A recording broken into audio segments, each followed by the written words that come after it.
Halo teman-teman semuanya, dan Pak Lutfi selaku dosen mata kuliah aplikasi komputer statistik. Sebelumnya perkenalkan, nama saya Devia Putri Pragati, saya mahasiswi STIE Bank BPT Jateng.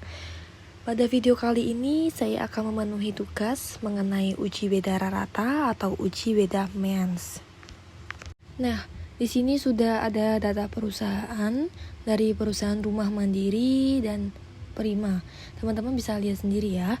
Oke, kalau gitu langsung aja kita masuk ke aplikasi SPSS-nya. Kita pada data view. Nah, di sini akan aku copy, kemudian di variabel masih sama dengan pertemuan dari pertemuan pertama ya.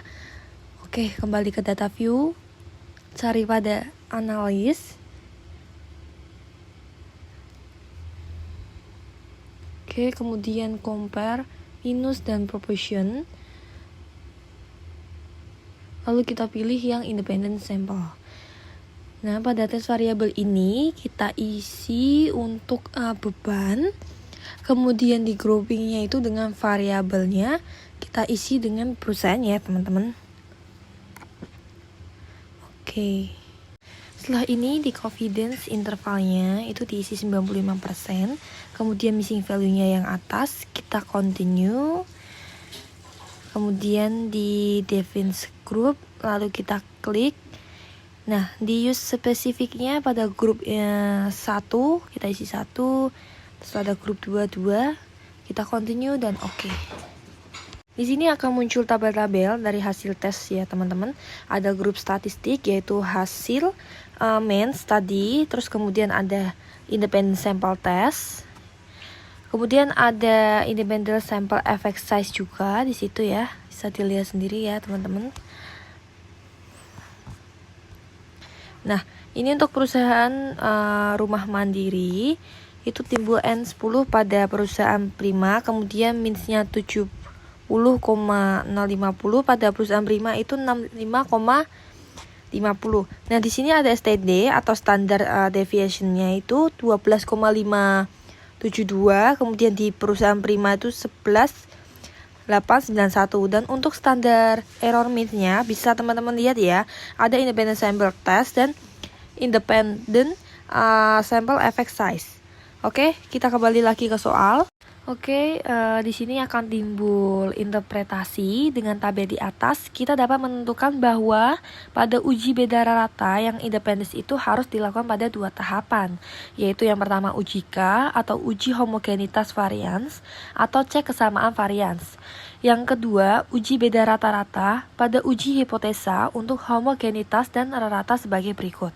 Jadi, H0 itu adalah data beban perusahaan berdasarkan kelompok mempunyai variansi yang sama. Sedangkan untuk H1 adalah data beban perusahaan berdasarkan kelompok mempunyai variansi tidak sama. Kemudian untuk uji beda rata yaitu H0 adalah rata-rata beban perusahaan antara perusahaan Rumah Mandiri dan Prima adalah sama. Sedangkan H1 adalah rata-rata beban perusahaan antara perusahaan Mandiri dan Prima adalah tidak sama.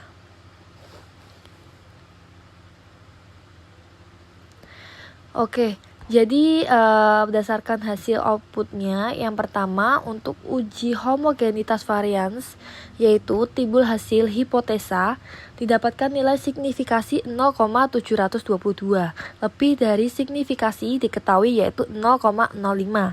Jadi hal ini untuk data beban perusahaan mempunyai variansi yang sama atau H0 diterima. Selanjutnya yang kedua itu uji beda rata-rata.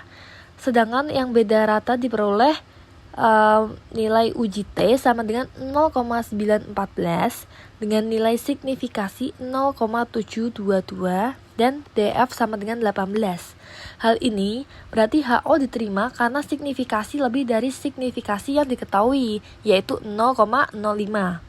Jadi rata-rata beban perusahaan antara perusahaan Rumah Mandiri dan Prima adalah sama secara statistik. Oke, baik teman-teman, hanya itu yang bisa saya sampaikan dan jelaskan.